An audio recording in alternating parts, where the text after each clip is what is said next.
Boa tarde a todos. É um prazer novamente estar aqui nesse evento tão importante. Eu acho que eu vi a palestrante anterior falando, realmente planejar uma pesquisa, depois sistematizá-la e depois saber como vai utilizar é um grande desafio na academia. Então, eu fico muito honrada de estar aqui com vocês para tentar contribuir de alguma forma. Vou sair um pouco, né, do planejamento do planejamento da pesquisa e nós vamos falar no pós. Como é que eu posso usar todo esse resultado de pesquisa? Além da minha defesa, além da minha defesa, da minha graduação, enfim, né, do mestrado, doutorado, como é que eu posso utilizar esses resultados, além de artigos e tudo mais, que isso a gente já está acostumado a fazer na universidade, né? Vocês sabem que a Universidade de São Paulo ela é responsável por cerca de 28% de toda a publicação brasileira. Então, quer dizer, uma única universidade é responsável por quase 1/3 de toda a publicação científica. Isso é muito relevante. Só que nós não somos tudo isso pensando em termos de mundo quando a gente vai falar de propriedade industrial. No caso, hoje nós vamos falar de patentes, né? Como o professor apresentou, eu estou na agência, eu nem sabia o que era patente quando eu cheguei lá em 2001. Né? E é muito interessante, eu brinco que é uma área que você ama ou odeia. Eu estou na primeira parte, claro, como vocês todos que amam a pesquisa, tem muitos desafios, muitos problemas no dia a dia, mas eu acredito que é uma forma de valorizar esse nosso trabalho científico. Né? Então, a agência é o órgão da reitoria, essa é a organização dela, eu atuo no setor de propriedade intelectual, então a gente cuida das proteções por marcas, patentes, registros de software, desenvolvidas no âmbito da USP ou em parceria. Tá? Então, esse aqui é o nosso setor. Por que a gente quer patentes na universidade pública?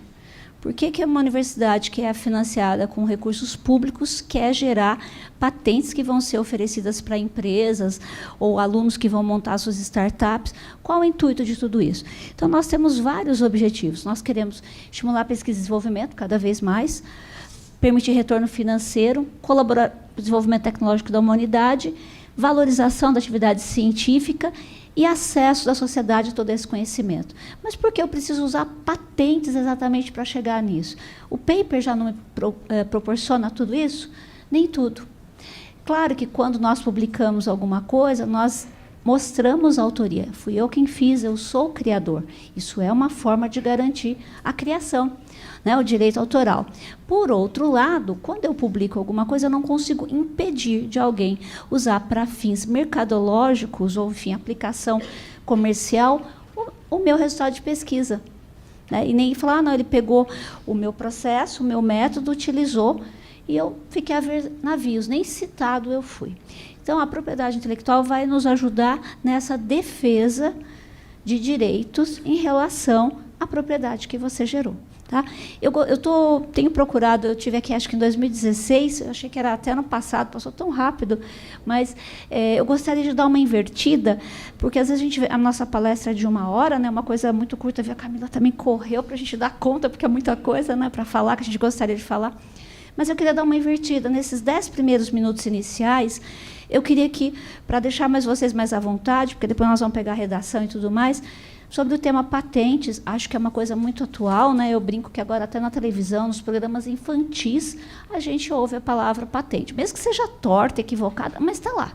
Né? No jornal, desde do mais conhecido até na TV a cabo, existe. Você vai ouvir inovação, patentes. Então, isso gera muitas dúvidas, né? E eu queria dar esses 10 minutos para alguns, não vão ser todos, para qualquer pergunta. Lógico que eu não sei se você saber responder todas, mas, é claro, para a gente trocar essas informações, porque senão acaba a nossa palestra. Fala, poxa, eu vim exatamente a perguntar tal coisa e eu não tive oportunidade. Então, uma forma da gente até ver como é que vocês estão. Se alguém tiver alguma questão sobre patentes, formato de patente, proteção. Não? Todo mundo é expert aqui no assunto? Ou tem alguma questão que veio assim, olha, eu já vim com essa pergunta no bolso? Não? Normalmente a gente tem. Mesmo que possa parecer assim, poxa, todo mundo já sabe isso. Não, é exatamente para a gente discutir. Por favor. Posso começar por ele? Dá licença, só para...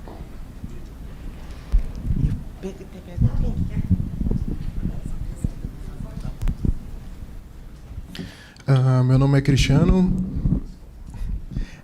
eu faço engenharia da computação e minha pergunta é, em termos de valor mesmo, qual é o quanto de patente ou quanto é gerado de dinheiro mesmo dentro da USP e quanto isso custa, né, dentro do todo, o quanto é realmente rentável. Tá bom. Ótima pergunta, obrigada. Então, vamos lá, vamos voltar um pouquinho. Então, nós somos uma universidade pública, nós sabemos que nós não vamos alimentar a universidade com recursos provenientes de patentes, então, ou de propriedade intelectual, de registro de softwares, de marcas e assim por diante. Mas é claro que a gente quer ajudar a alimentar o ciclo de pesquisa. Então, à medida que você gera uma pesquisa, gerou um produto, um serviço, a sociedade usa, a universidade é reconhecida por isso, a universidade, departamento, unidade e os inventores são estimulados, eles recebem percentuais definidos pela lei de inovação. Hoje, na universidade, 30% de tudo que ela recebe vai para os seus inventores. Aí tem uma outra divisão, desculpa, não vou saber de cabeça, mas está no nosso site da inovação, então X% unidade, X% departamento e assim por diante. Então, a ideia é esse estímulo às pesquisas. Quanto custa isso para a universidade? Bom, a universidade tem o NIT, que é o Núcleo de Inovação Tecnológica, que é a agência, né, USP, e nós temos um orçamento anual. No caso da área de patentes, eu estou falando pelo setor que eu cuido, a gente tem contratação de escritório especializado para redação, busca, elaboração e redação, e a gente tem as taxas do INPI, que é o Instituto Nacional de Propriedade Industrial, que é o órgão que analisa e tal. Então, esse orçamento, eu estou estimando, no ano, a universidade gasta mais ou menos uns R$500 mil. Estou colocando, vai variar, né? Mais ou menos isso, de taxas do INPI, e a gente só terceiriza essa primeira parte. O resto, acompanhamento, gestão, cumprimento de exigência, a equipe interna quem faz, a gente não paga escritório. É isso. Quanto que a gente recebe? Meu colega Alexandre e os colegas aqui do Polo, que cuidam dessa parte. Deixa eu resgatar até o final para você, eu pego no meu e-mail o último valor que ele mandou para o Formic, para os formulários, mas o que eu posso dizer é o seguinte: acho que a gente arrecadou 4 vezes mais do que a gente gastou. Estou falando pensando em PI, tá? Então, assim, pensando no que veio e que nós investimos, a gente seria um saldo positivo. Mas eu acho que é complicado falar a questão de valores pelo seguinte: a universidade ela deseja também contribuir para pesquisas, por exemplo, de doenças negligenciadas. Então, a gente sabe doenças de Chagas, malária e outras. Então, as grandes empresas, normalmente, elas não têm interesse em desenvolver um produto para aquela área pelo público-alvo, que são os países em desenvolvimento, ou, enfim, né, chamado terceiro mundo e assim por diante. Então, a USP pode. Nós temos patentes que podem ser licenciadas gratuitamente. Então, qual que é o custo? Qual que é o ganho? Eu não estou medindo em termos financeiros que entrou para a universidade, mas nós podemos medir a partir dos benefícios causados para a sociedade. Então, a USP licencia, por exemplo, de forma gratuita para o Instituto Butantan, Farmanguinhos, que pode produzir e vai disponibilizar pela rede pública para toda a população. Então, é uma patente da universidade, a universidade não vai receber dinheiro, né, retorno financeiro em espécie por isso, mas a gente contribuiu para a melhoria, por exemplo, de saúde pública. E isso é um grande ganho, e eu acho que está dentro do papel da universidade. Tá? Então, o vale a pena, o quanto custa, o quanto é um pouco relativo, a gente tem que pensar mais do que em termos financeiros. Tá? Pois não. Olha, 2 perguntas. Uma, desde a criação da agência de inovação da USP, vocês sentiram um crescimento significativo com relação à procura de patentes, né? E outra, eu gostaria que você falasse a respeito do cenário mundial, onde o Brasil está, legal. Quem produz mais? Tá bom. Então, ótima pergunta também. No final, nós temos alguns gráficos com alguns números, né? Então, o nosso cenário é bem interessante, só para o contexto. A USP ela já tem um grupo que cuidava de patentes desde a década de 1980. Então, o primeiro grupo é de 1986, antigo GAD. Depois, em 2004, o Brasil passou a ter uma lei de inovação. E com a lei de inovação é que falou, olha, as instituições precisam ter um núcleo de inovação tecnológica. Aí as universidades começaram a se organizar. No nosso caso, a a agência formada com portaria e resolução desde 2005, e sim, o interesse tem aumentado. Quando eu cheguei, para vocês terem ideia, em 2001, né, nós tínhamos, 8 patentes ano. Hoje, nosso maior número já passou de 100. Isso é muito? Não, isso é pouco. Mas tem que ser 1.000, 2.000? Não, não tem que ser. Né? Nós só podemos proteger, vocês vão ver, o que atende aos requisitos legais e o que a universidade, o pesquisador, entende como viável. Não é simplesmente, tem que gerar tudo, tem que virar patente. Então, não é esse o intuito. Então, tem sim. Eu dizia que a década de 80 foi a década da engenharia. De 90 para cá, de 1990 para cá, o que nós temos é biotech. E aí eu estou falando de várias áreas, desde kits diagnósticos a, enfim, vacinas, enfim, tudo mais. Por quê? A gente vê o exponencial de crescimento. Por que essa diferença também de perfil? Porque a nossa lei de propriedade industrial é de 1996. Antes dessa data, no Brasil não era permitido proteção de fármaco, composição farmacêutica, química, texto, a gente tinha limitações. Quando a legislação mudou, aí sim, tanto que nosso primeiro pedido de patente em biotech, que é uma vacina, um vetor X, foi de 99. Por que tudo isso? Nós não tínhamos pesquisa? Sim, mas a lei não permitia. Então, cresceu muito, tem a ver com o cenário mundial. Hoje, vocês sabem, a longevidade das pessoas, de vida das pessoas tem só aumentado, felizmente. Isso requer melhoria de qualidade de vida, cura de doenças chamadas terceira idade. Então, tudo isso contribui para crescimento na área de biotech. Em números absolutos, a área da engenharia ainda é a que mais procura patentes pela característica da criação, da natureza de pesquisa. Mas eu posso afirmar que saúde, envolvendo biotech, cuidados pessoais, é o que tem maior crescimento, é realmente significativo. Qual que era a outra mesmo, perdão? Vamos lá. Cenário mundial. Uma coisa interessante. No Brasil, as nossas chamadas cabeças pensantes estão na academia. Diferente, por exemplo, dos Estados Unidos. No ranking de patentes, de maior depositante de patentes no Brasil, nós temos lá a Petrobras e depois nós temos as universidades. USP, Unicamp, o FMG, o FRJ e assim vai. Já, por exemplo, nos Estados Unidos, você tem... isso é dado de uns 3 anos, mas é rotineiro, tá? Costuma ser esse mesmo perfil. Os primeiros lugares todos de indústria, Monsanto, e assim vai. Em 10º lugar que apareceu uma universidade. Por quê? Porque a maioria dos mestres, doutores, realizam pesquisa na indústria. E aqui no Brasil, a gente sabe que o maior volume de pesquisa é gerado pela academia. Então, nesse sentido, aí não casa, não bate o nosso número de 28% de publicações versus ao nosso número de patentes, que é bem menor nesse sentido, né? Então, ontem saiu uma notícia que no Brasil nós temos, em média, 35 mil depósitos de patentes por ano, sendo que a maioria é de externo. Então, pessoas que moram no exterior, contratam um procurador aqui e depositam. Né? E a China está com 1,5 milhão, se não me falha a memória. Então, quer dizer, aí o NPE fala, tem alguma coisa errada com esses números. Né? Tudo bem que lá tem muito mais gente que aqui, mas, enfim, a proporção continua desigual. Né? Então, eu acho que a gente tem muito a crescer. Melhorou muito, gente, de verdade. Hoje, como eu mencionei, eu era aluna de mestrado quando eu vim, eu não sabia o que era patente. Hoje, a gente tem disciplina na graduação, disciplinas que falam disso na graduação, na pós, em outros cursos. Isso é muito interessante. Então, o contato está sendo bem mais anterior, professor. Então, eu acho que no futuro, né, porque tudo isso é ação e reação. Então, as consequências de todo esse trabalho, discussão nós vamos sentir daqui a uns 10 anos. Essa é a minha percepção. Professora, muito boa tarde. Boa tarde. A minha pergunta é um pouco polêmica. Opa, vamos lá. O que a senhora acha sobre a ameaça de quebra de patentes pelo governo em relação, por exemplo, a retrovirais? Legal. Vamos lá. Essa pergunta é muito boa. Doutora Camila, que é da área de saúde. Ui, que medo, né? Mas vamos lá. Eu vou contar só um exemplinho aqui para vocês. Então, vamos lá. Agora todo mundo vai ficar craque em patentes, tá? Então, o termo é licença compulsória, vulgo quebra de patente, tá? Então, vocês são craques agora, licença compulsória. Então, veja, nós vamos falar dos requisitos legais exigidos para eu ter uma patente. Vocês vão ver que não se mede mérito.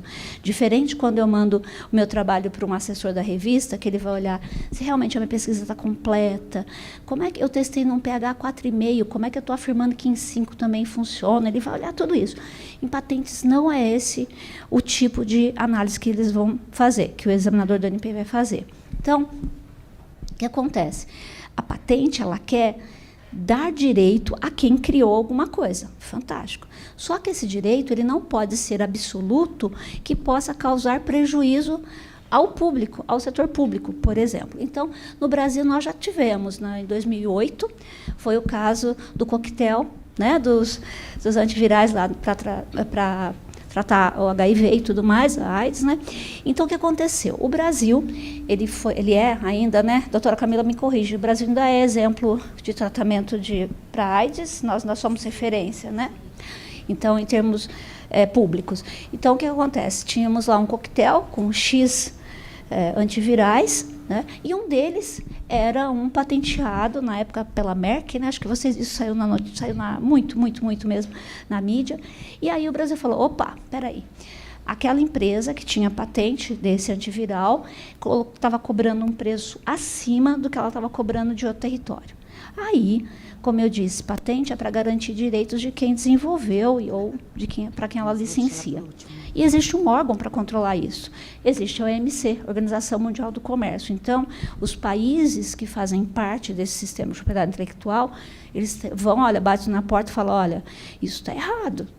Não pode, olha, está acontecendo isso, eu vou, então, quebrar a patente da Merck. Como é que se faz isso?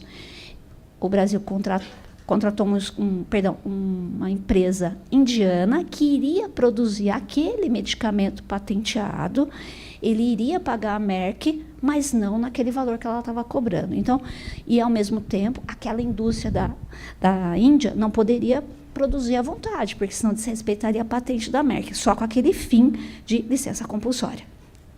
Então, por que eu dei esse exemplo?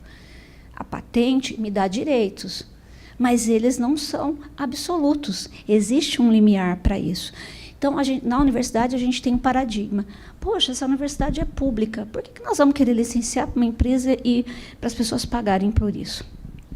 Estratégia, a universidade definiu que ela quer ter propriedade industrial, ela está na linha do mundo, vamos dizer assim, não estamos fazendo nada fora da curva.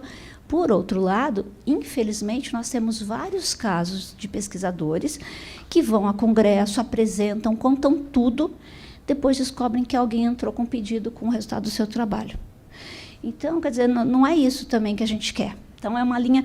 A legislação existe em nosso favor. Agora, como nós vamos usá-la, é questão de bom senso de cada um. Né? No caso da Universidade de São Paulo, a gente tem um intuito de contribuir para a sociedade. Então, não é questão de ser contra ou ser a favor. Eu acho que a gente tem que ter um bom senso para a utilização. E, claro, se alguém abusa, tem ferramentas legais, como você falou, de quebra de patentes, de licença compulsória, para obrigar. No caso desse, a empresa voltou atrás, e aí voltou ao preço normal naquela época, e deu tudo certo. Mas o Estado pode, então, está na lei, não sei se é o 68, enfim, X, o artigo da lei que define em que casos que a gente pode pedir licença compulsória. Não sei se respondeu mais ou menos.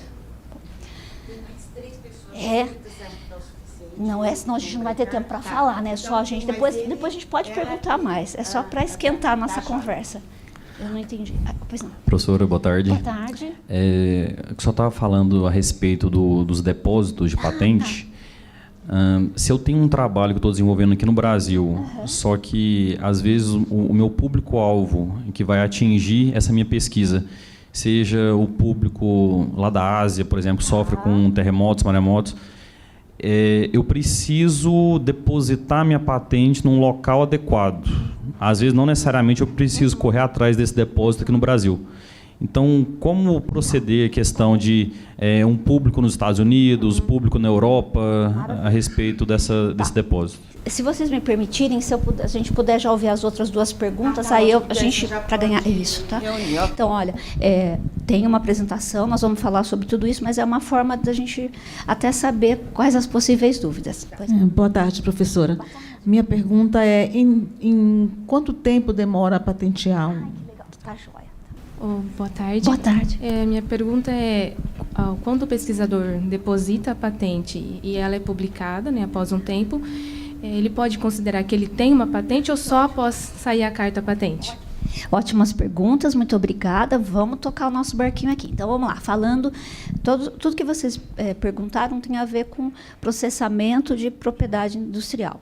Quando eu peço uma patente, vocês vão ver a definição, eu estou pedindo para o governo do determinado território me dar um monopólio por um determinado período de tempo em que eu, ou alguém que eu dê o direito, faça uma licença, possa produzir e comercializar com exclusividade aquele produto ou serviço ou método e assim por diante. Isso é o que a patente me oferece. Para eu conseguir esses direitos, eu tenho que depositar no território que eu desejo ter direitos e eu tenho que ter um procurador domiciliado naquele território. Então, no caso da USP, a gente sempre pede patente, começamos pelo nosso território, que é o Brasil. Por quê? Nós temos uma estrutura, fica mais fácil para nós, mais econômico para nós, e depois a lei me dá 12 meses para eu definir se eu vou querer proteção em outros territórios. Como você falou, se eu estou falando de um kit diagnóstico para uma doença que é comum na Ásia, faz sentido que eu proteja naquele território. Por outro lado, se nós estamos falando, uma composição alimentícia à base de carne bovina, nós não vamos patentear isso na Índia, porque lá, vocês sabem, ninguém come carne bovina, né? Então, aí vem a estratégia, todas as empresas definem estrategicamente onde e como e por que patentear. Então, sim, você tem que definir, depois a gente fala um pouquinho dos custos e dos outros prazos, tá? Quando eu deposito uma patente, eu tenho um pedido depositado. Isso no NPI, que é o Instituto Nacional de Patente Industrial aqui no Brasil, ele fica em sigilo, como você mencionou, por 18 meses. Por quê? É o tempo para eu decidir se eu vou entrar em outros países. Se o NPI publicar antes, ele quebra a minha novidade, tá? Então, a gente fala que ele fica deitado em berço esplêndido nesses 18 meses e depois é que vai para a pilha do examinador. Essa notícia que eu falei ontem, que o NPI falou dos nossos números, também dizia o seguinte, que o NPI está diminuindo nesses 2 anos cerca de 80% do seu backlog. Eu não vou dizer que é 80%, mas que eles estão trabalhando mais, e nós também, vocês podem ter certeza. Por quê? Quando eu deposito, eu tenho expectativa do direito, então eu ainda não tenho a patente. Eu tenho pedido de patente ou patente requerida. Somente quando o examinador analisa o meu pedido e vê que eu atendi aqueles requisitos legais, bate o martelo, eu vou receber a concessão da patente, uma carta patente que me dá direito, 20 anos a contar do depósito e não da concessão, para usá-la. Quanto tempo está demorando? Em média, gente, 8, 10 anos. É tudo isso que o NPI tem demorado. Nos outros países, esse mesmo tempo, Estados Unidos, uns 4 anos. Mais rápido, que assim, confiável que eu conheça, Inglaterra. Eu conversei com a examinadora de lá, por isso que eu falei, a lei deles permite que, mesmo na fase de sigilo, o examinador já comece a analisar. A nossa não, só depois do sigilo. Lá, eles vão ter esse backlog como nós. Por quê? Porque esse backlog vem da onde? Estrutura deficiente do NPI. Poucos examinadores, volume crescendo, crescendo, crescendo, e não comportou, né? Para vocês entenderem, o NPI é uma autarquia federal, ele é autossustentável. Porém, com as taxas, com tudo que a gente paga. Porém, esse dinheiro todo vai para o cofre geral. E aí, para usar dinheiro público, vocês já sabem que a coisa não fica fácil. Então, tem concurso, até contratar um examinador, deixar ele apto, leva em média uns 3 anos. Então, vocês não é simples resolver backlog, tá? Mas, uma coisa bacana, no dia que eu deposito, eu já posso procurar interessados na minha tecnologia. Eu não preciso esperar esses 10 anos, tá? Acho que, em linhas gerais, é isso. Aí depois a gente vai se aprofundar mais. Certo, gente? Não quer dizer que agora não pode mais fazer pergunta, é só para a gente dar uma iniciada e vamos lá. Isso aqui é o cenário, acho que bate com um pouco o que eles perguntaram. Então, vejam, o Brasil não tinha lei de inovação. Interessante que as coisas estão mudando. O governo federal, gente, vocês lembram em 2016, aquela loucura toda, tivemos um impeachment. Antes do impeachment, você vê como a questão de inovação é relevante, né, para o Brasil, foi assinado um novo decreto, né, de ciência, tecnologia. Então, vejam como isso está na pauta do governo. Não é algo só do Brasil, é em nível mundial, as pessoas estão falando mais sobre isso, né? E uma outra coisa, mudanças, desenvolvimento tecnológico. Eu sempre brinco que, na época dos nossos avós, eles casavam, e casavam com fogão, com a geladeira, era uma coisa para a vida inteira, né? Hoje, não. Principalmente vocês... Todo mundo que ama celular, de quanto em quanto tempo se troca de celular? Né? Antes, acho que o que a gente menos faz com o celular hoje é ligar para alguém. Né? Você faz tudo, menos ligar para as pessoas. Por quê? As pessoas gostam desse acesso à tecnologia. Mesmo que não precise, você deseja acessar aquela tecnologia. Então, essa busca por tecnologia também contribui para que a inovação avance, né? Que os processos para a inovação aconteçam. E, claro, a gente também fala de controle. Hoje, vocês veem, tem até um programa da UNP que se chama Patentes Verdes. Então, a procura pela manutenção do meio ambiente, respeito e tudo mais, cresceu muito. CETESB, Anvisa, todas essas agências regulatórias têm cobrado mais. Então, tanto que vocês, aqui no caso da universidade, a gente tem comitê de ética, a gente tem uma série de comitês que a gente precisa ficar atento para realizar a pesquisa. Então, tudo isso é uma forma de estimular as pessoas para buscar novas soluções, novos caminhos e atingir a inovação. Tá?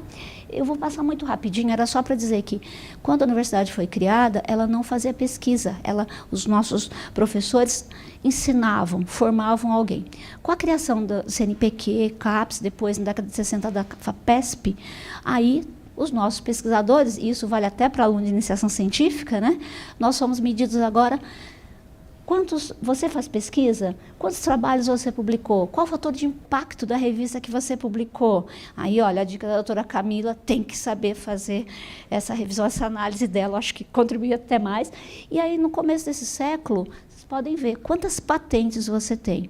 Na base do Lattes, todo mundo aqui conhece e preenche, tem um espaçozinho lá, propriedade intelectual gerada. A gente está falando de patente, de registro de software, tudo isso você pode incluir. Então, veja como a medida ganhou mais outros parâmetros, além de só publicação. Tá? E aí, claro, olha lá no final, quantos empregos a sua patente gerou. Como que a minha patente na universidade vai gerar emprego?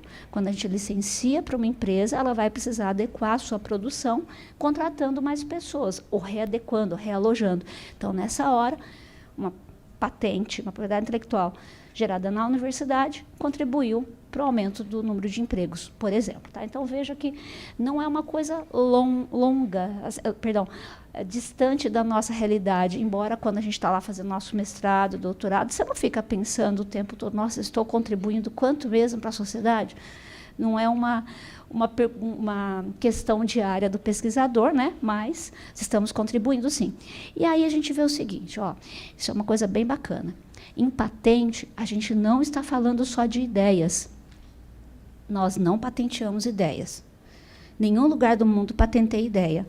Nós patenteamos a concretização de uma ideia. Tudo começa com ela, mas até virar patente tem um caminho. Por exemplo, aqui, a gente tem milhares de ideias, né? Todo dia, desde como não perder a chave de casa, enfim, meu projeto de pós-doutorado, qual vai ser o tema, tudo. Só que, da ideia até a prova de princípios, tem um grande funil. Tem coisas que você já aborta no início, outras você começa, fala, não, fiz levantamento bibliográfico, nossa, já tem muita coisa, não vou repetir. Até que você define o que você vai estudar e começa a fazer prova de princípios. Mas veja que, da ideia até a prova de princípios, o funil já tirou muita coisa, né? Está caindo. Finalmente, quando você faz seu trabalho, você vai selecionando, a gente chama de protótipo, mas, enfim, os seus resultados, os ensaios que você fez, você também já partiu de vários testes iniciais. Você foi, isso não mede, isso não é bom, essa forma que eu estou usando, esse método. Você foi selecionando a metodologia até chegar, de fato, no que você queria. Finalmente, você chega no produto. Olha a escala. A gente partiu de milhões de ideias, para um produto, olha a proporção, né? 10 a primeira. Então, isso é bem pouco. E aí, garantia de produto vai chegar no mercado? Não, também. Esse produto eu já posso, então, pedir uma patente. Tem que estar pronto? Não. Eu não tenho que ter chegado no grande finale para pedir patente. Mas eu posso patentear a ideia? Não, também. Acabei de mencionar que a gente não patenteia a ideia. Então, quando que a gente faz patente? Quando eu consigo descrever a minha invenção de forma que um técnico no assunto a reproduza. Eu não sou obrigada a mostrar o melhor resultado, mas eu tenho que mostrar que aquilo é execuível. Tá? Então, por que eu estou comentando isso? Na universidade, a gente tem um dilema: preciso defender, preciso publicar, preciso ir ao congresso apresentar o meu pôster. Como é que eu faço? Nós vamos ver como lida com essa questão de tempo. Tá? E, finalmente, chegar ao mercado. Será que o mercado está pronto para o meu produto? Tem interesse? Né? Isso, eu sempre dou o exemplo da dengue, que o professor da UFRJ ele tinha uma vacina para dengue, isso em 2004, e aí foi quando começou, né, endemia, depois epidemia, aquela loucura toda. E aí alguém perguntou, mas veja, o senhor já tem até um produto, né, tem uma vacina, por que o senhor não foi adiante, não continuou?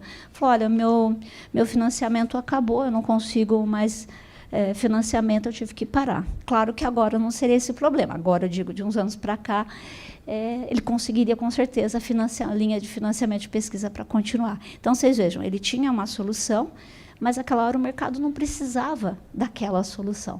Então, inovação vai acontecer quando o nosso produto vai realmente para o mercado, quando a sociedade se beneficia daquele resultado. Tá bom? Então, só porque por isso que eu trouxe várias definições de inovação.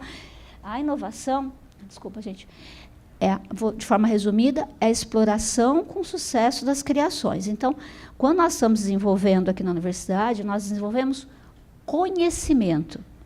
Quando esse conhecimento passa a ser utilizado pela sociedade, pelas pessoas, aí a gente fala em inovação.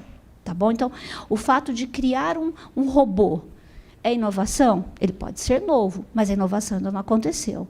Conseguir que esse meu robô fosse utilizado, ou vendido, ou, enfim, comercializado, ou doado, enfim, as pessoas estão se beneficiando. A inovação aconteceu. Tá? Então, só para... A gente ouve muitas definições. Opa, vou dar uma pulada, gente, só para... Tá, então vamos lá. Eu falei, vocês podem ter notado que eu falei propriedade intelectual, falei propriedade industrial, né? O que está certo, o que está errado? Ambos. Então, o sistema de propriedade intelectual foi o sistema organizado, aí voltando à pergunta, desculpa, não sei seu nome, Adriano, né? E aí, isso é bom ou isso é ruim? Esse sistema, ele deseja valorizar o trabalho de um criador por um determinado tempo e, ao mesmo tempo, contribuir para o desenvolvimento tecnológico. O que o governo fala? Olha, você me conta tudo que você fez, deixa por escrito, todo mundo vai ter acesso para fins de pesquisa. Aí eu até queria mencionar, por favor, na pesquisa de vocês, coloquem mais uma base. As patentes, por favor, nós vamos ver a importância delas. Quando vocês forem fazer toda essa análise, gente, os documentos patentários, a WIPO, que é a Organização Mundial de Propriedade Intelectual, divulgou um dado que 70% das publicações inéditas, você consegue, das informações inéditas, você consegue via banco de patentes. Então, usem. São bancos, porque você acessa uma patente, obrigatoriamente, principalmente as americanas, tem uma lista das outras todas que ele menciona de anterioridade. Então, é muito bacana e são muito importantes. Tá? Então, o papel da patente também é isso. Permitir que a sociedade tenha acesso ao que já foi feito para ninguém partir da roda. Você vai partir do ponto que alguém parou. Tá? Então, isso é uma contribuição também do sistema de patentes. E aí, esse sistema como um todo, ele está organizado. Como eu falei, tem a Organização Mundial de Propriedade Intelectual, a sede é em Genebra, na Suíça, e eles regulamentam, dão diretrizes, e os países assinam acordos multilaterais dizendo que tem reciprocidade dos direitos. Então, eu posso depositar uma patente aqui, ou nos Estados Unidos, que vai ter o mesmo tratamento. O examinador de lá vai olhar, e vice-versa, se alguém deposita patente de lá, aqui nesse território. Tá? Claro que os países têm liberdade para definir o que pode e o que não pode patentear. Aí, alguns países têm, por exemplo, patente de segundo uso, outros não têm. No Brasil, a gente não pode patentear ser vivo ou parte de ser vivo, software. Outros países até podem. Então, tem essas variações, mas tem um tratamento igualitário para quem assinou o acordo multilateral. Tá? Então, o sistema de propriedade é isso, ele quer assegurar ao proprietário, ao criador, os seus direitos. Tá? Mas também não vai limitar isso. E por que é propriedade intelectual ou industrial? ambos. O sistema de propriedade intelectual ele é formado por um conjunto de leis de propriedade industrial, como o próprio nome diz, fins industriais. Então, a gente está falando de marcas, patentes, industrial, repressão à concorrência desleal, segredo industrial, assim por diante. E tem também direito autoral. Então, quando a gente está falando de livro, de música, de software, não é patente. Nós estamos falando de direitos autorais e a gente tem como cuidar disso também. Então, todo esse conjunto forma o sistema de propriedade intelectual. O que é voltado a uso industrial chama-se propriedade industrial, tem uma lei específica. Tá bom? Sei que, eu não sei se tem advogado aqui, mas nosso intuito não é ficar falando de lei, mas nós somos guiados pela legislação. Tá? E aqui está nossa propriedade industrial, a lei que eu mencionei para vocês de 96, nós vamos falar sobre isso. Direito autoral, não dá tempo, infelizmente, a gente fala de todas essas formas, eu só tenho 10 minutos, então eu vou focar em patentes, tá? Depois, se vocês quiserem, a gente pode falar sobre outras coisas. Isso aqui é só para dizer como tudo começou. Vamos lá. Vou voltar só aqui mesmo, depois eu volto lá. Então, vamos lá. O que eu preciso para ter uma patente? Quais os requisitos legais? A lei exige que eu atenda ao requisito de novidade, atividade inventiva e aplicação industrial. Novidade é ser novo em nível mundial. Aí, como é que é seu nome? Desculpe. Oi? Felipe, e aí casando com a pergunta do Felipe, vocês lembram que eu mencionei que a gente pode depositar uma patente aqui em outros territórios também, que eu tenho prazo para fazer isso? Então, tá, a proteção dada pela patente vale num território onde eu pedi proteção. No entanto, novidade é em nível mundial.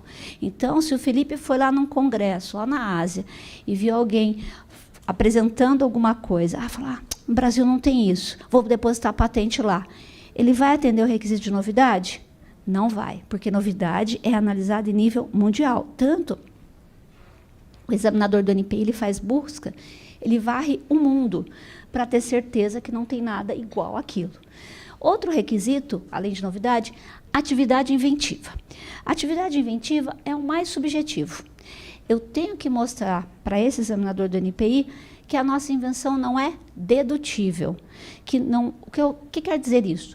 Que a partir de tudo que já foi publicado, divulgado, a lei fala, um técnico no assunto não vai ser capaz de chegar de maneira óbvia à minha invenção. Esse é o maior desafio. Por quê?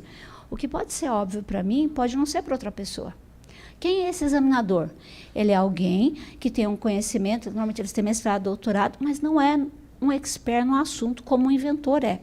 Então, dizer que é óbvio é muito fácil. Falar, não, já você estudou a influência de tal coisa para gerar esse produto.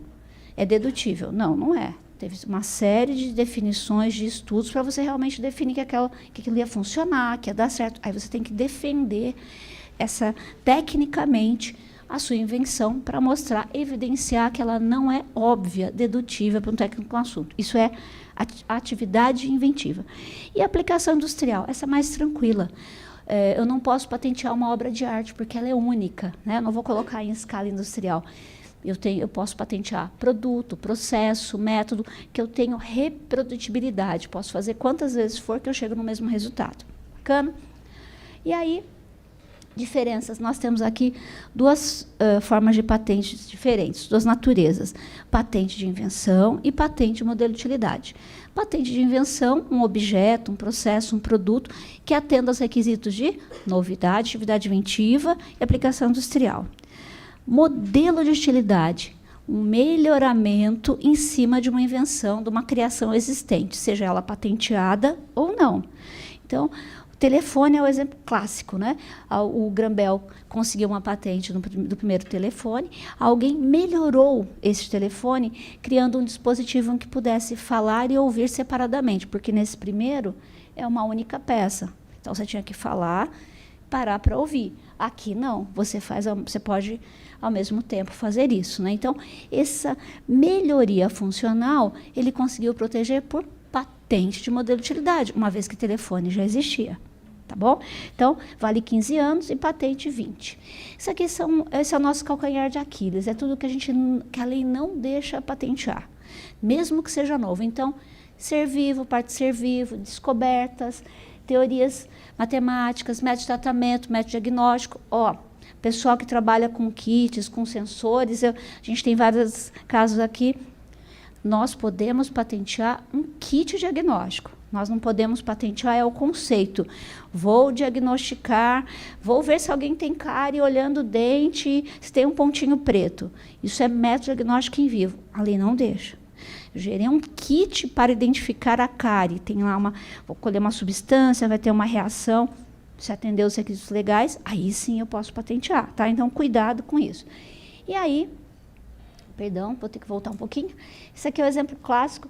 Professor Valtencílio, eu estava olhando ontem, eu vim aqui em 2016, né? Parecia que faz tão pouco tempo, mas não. Muito mesmo. Então, esse livro aqui foi feito por um aluno aqui de São Carlos e é muito interessante. Esse aqui é o anti-exemplo, né? Esse livro, muitas pessoas aqui eu acho que já viram, já folhearam ele, né? Veja, é para vocês verem que patente não é uma ferramenta avaliada por mérito. O examinador realmente não olha se ela vale muito, se ela vale pouco. Imagina, eu não sei quanto vocês gostam de cobra, ou se alguém coleciona ou tem para passear no final de semana, mas alguém teve a brilhante ideia e fez essa coleira de cobra que foi patenteada. Tá? Detalhe, ela está o número dela ali, não é brasileira, né? Mas ele conseguiu uma patente. Então, veja, alguém gastou tempo e dinheiro. Para quem que ele vai licenciar isso mesmo? Como ele vai impedir que um terceiro utilize? Tá? Então, esse é só um anti-exemplo para mostrar.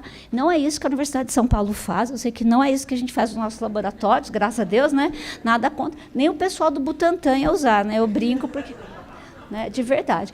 Então, veja, aqui na universidade, nós temos existe a possibilidade de proteção. Vamos usar o bom senso. Então, tanto que a universidade, para patentear, ela vê se tem viabilidade legal, econômica, social, porque a gente não vai patentear só para ter mais um documento. Não é esse o intuito, tá bom? Então, graças a Deus, não é isso que a gente faz aqui na universidade.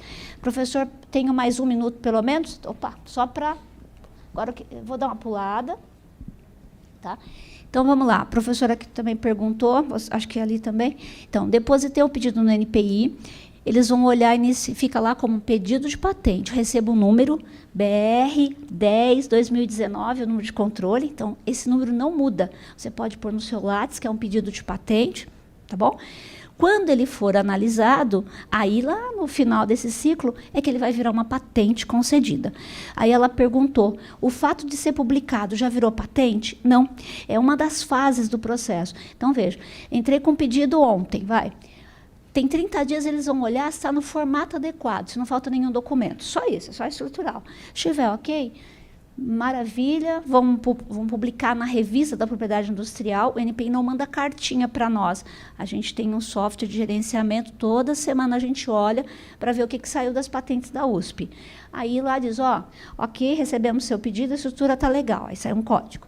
Aí o pedido vai ficar em sigilo, deitado em berço esplêndido, até ir para a pilha do NPI, que é diretorias diferentes, farma, biotec, engenharia, mecânica, metalurgia, vai para a pilha e ele é analisado em ordem cronológica. Feita essa análise, o NPI pode fazer um exame técnico dizendo assim, olha, eu encontrei tais documentos, e aí pode ser artigo, pôster, entrevista no jornal, que quebra a sua novidade. Aí eu vou aproveitar uma questão de estado da arte, estado da técnica. Em patentes, faz parte do estado da técnica ou estado da arte, tudo que foi divulgado antes do depósito do seu pedido, tudo que já era conhecido antes da data em que você está apresentando a sua tecnologia, tá bom? Então, o NPI vai olhar se realmente atende a novidade, se alguém já não publicou, não divulgou, pode ser patenteado ou não, tudo quebra. Se você for na Rádio USP e der uma entrevista, isso quebra novidade. TCC de aluno quebra novidade? Depende. Qualificação não, o NPI não está considerando. Defesa, se for aberta, sim. Hoje a universidade, desde o ano passado, permite defesa fechada. Então, tem que pedir na unidade para garantir que aquele ato de defender seu doutorado, seu mestrado, não quebrou novidade. Tá? Então, peçam ata de defesa fechada para garantir, senão não adianta. Tá? O que mais? TCC de aluno, como eu mencionei. Se for as portas fechadas, o professor e seus alunos, não. Gosto de fazer vários pôsteres nos corredores da unidade. Quebra. Tá? Então, cuidado, que para patente e divulgação é um tiro no pé. Existe o período de graça. Defendi hoje, tem 12 meses que a lei nos concede, não confundam com os 12 meses para entrar em outro país, tá? Não é isso, não. da minha primeira divulgação sobre a matéria que eu quero proteger por patentes, eu tenho 12 meses, chamado período de graça, para entrar com um pedido no NPI. 12 meses e um dia, não dá mais. Isso em todos os países? Não. Brasil tem, Estados Unidos tem, Canadá tem, Europa não tem. Então, se eu defender minha tese hoje e for uma sessão pública aberta, eu não consigo mais pedir patente, por exemplo, no território europeu. Tá? Então, tem que ficar de olho nisso. Depositei o pedido hoje, amanhã eu posso divulgar à vontade. Tá? Só o inverso que é prejudicial. Maravilha. Aí, o examinador convenceu o examinador que atende aos requisitos legais, novidade, de aplicação industrial, ele vai conceder. Se ele indeferir, nós ainda podemos entrar com recurso. Tudo isso tem prazo legal, tá? Não é assim, para responder são 90 dias, para entrar com recurso são 60. A gestão envolve pagar anuidade, você não pode perder nenhum prazo, então, a equipe interna que faz isso. Então, vejam que não é só colocar um documento e você tem patente. Tem todo um tratamento até a concessão. Tá? E a última coisa, que eu vim aqui, na verdade, para falar disso, né, gente? Como eles mencionaram, vai ficar disponível a apresentação. Essas aqui são algumas diferenças de um documento, de um artigo científico, de um relatório de patente. Então, a gente começa pelos leitores. Quem lê os artigos de vocês são seus pares. Então, a linguagem adotada, você já sabe que quem vai receber sabe do que se trata. Em patentes, embora o examinador seja alguém de áreas afins, de formação de área afim, ele tenha capacidade de entendimento, ele não é o expert no assunto como você. Então, eu tenho que redigir de uma forma clara, suficiente, porque se ele entender que não dá para reproduzir a invenção, ele também indefere o meu pedido por insuficiência descritiva. Tá? Objetivos. Por que você faz um artigo? Tem uma lista, né? Eu quero mostrar os resultados do meu trabalho, mostrar quem é o autor. É uma forma de medida de carreira. Enfim, eu vou mostrar à sociedade o resultado da minha pesquisa. Em patentes também. Mas, por outro lado, você quer ter o monopólio por determinado tempo para somente você, ou licenciado, poder utilizar para fins comerciais aquela metodologia, aquela tecnologia. Estratégia. Aí tem as diferenças, né? Na universidade, tanto que vocês estão tendo um evento que fala exatamente de escrita de material científico, de produção, investigação científica, como fazer.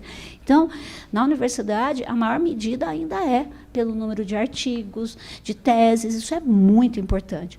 A patente também ela é um termômetro agora, né? A CAPES está considerando, mas ela tem outras finalidades. A estratégia é impedir a ação da concorrência e assim por diante. E a estrutura? Vou dar exemplo só, alguns itens são parecidos, mas, por exemplo, resumo de paper. O seu orientador normalmente fala assim, olha, você coloca lá as condições principais que você testou, alguns resultados não aprofundados, mas normalmente tem, olha, eu verifiquei a interferência da temperatura nos resultados do extrato XYZ. Você conta e fala até como você fez, de forma mais sucinta, mas você fala. Resumo de patente. Não, resumo de patente você vai dizer qual é o problema, qual a solução que você deu e como você fez. Máximo 250 palavras, também 25 linhas, embora resumo também tenha esse limite, mas vocês vão ver que é diferente. Título de artigo, depende da área, mas, por favor, me corrija. Normalmente você quer evidenciar o que você conseguiu de diferente. Falar, eu estou estudando a influência da temperatura nos animais e nós vimos que, sei lá, eles vivem mais no deserto, aqui. Enfim, né? Patente não. Vocês vão fazer busca, vocês vão ver. Vocês vão achar milhares de títulos composição farmacêutica. Ué, mas como é que alguém patenteia uma coisa igual? O título é igual. Estratégia em patente não pode... Estratégia é, eu não preciso evidenciar o que eu estou protegendo. Por quê? Para dificultar que um possível concorrente possa chegar à minha patente e começar a usá-la de forma inadequada antes que eu tenha desenvolvido e esteja licenciado para alguém. Então, são estratégias diferentes, tá? Porque você não protege o título da patente, você vai proteger a sua invenção, e a descrição vai ao longo desse documento. E a última coisa, aí, por favor, eu gostaria muito, acho que é a parte mais importante, né? A gente está falando de divulgação científica, publicação e assim por diante. Quando eu brinco, se for está em dúvida se você vai casar, você compra uma bicicleta, usa banco de patentes. Não sei se vou fazer doutorado, mestrado, usa banco de patentes. Para tudo na vida. Por quê, gente? Vocês vão economizar muito tempo. É uma linguagem diferente? Sim, por isso que eu falei, a estrutura dos documentos são distintas. Mas o número, o volume de informação que vocês vão ter acesso é muito grande e muito significativo. Você pode fazer busca por depositante, então as empresas ou os autores que vocês sabem que publicam naquela área, por palavra-chave. Então, tem mecanismo. Até no site da agência tem um tutorial que ensina a fazer busca. No site do NPI, eles criaram também um tutorial para fazer busca, mas em nível mundial, não só no Brasil. Hoje, alguns tradutores, é horrível, né? Tradução de internet, a gente sabe que é péssimo. Mas você pegando, por exemplo, Abstract, você acha um patente que está em chinês, com certeza, o tradutor do Google vai ser melhor que aquele documento em chinês, se você não sabe mandarim, como é o meu caso. Então, usem essas ferramentas, não deixem de usar base de patentes, busca em base de patentes antes de começar um projeto, ou mesmo quando você está numa situação que não sabe para onde vai. Meu Deus, não dá nada certo. E agora? Banco de patentes. Tá? Você não pode usar para fins comerciais, mas você pode usar para fins de pesquisa, o que está escrito lá. Então, pode ajudar. Bom, eu vou encerrar, que eu já estourei o tempo, o senhor desculpa. Mas eu estou à disposição, espero ver vocês na agência USP e muito sucesso em tudo que vocês fizerem. Obrigada. Muito obrigado, Maria Aparecida.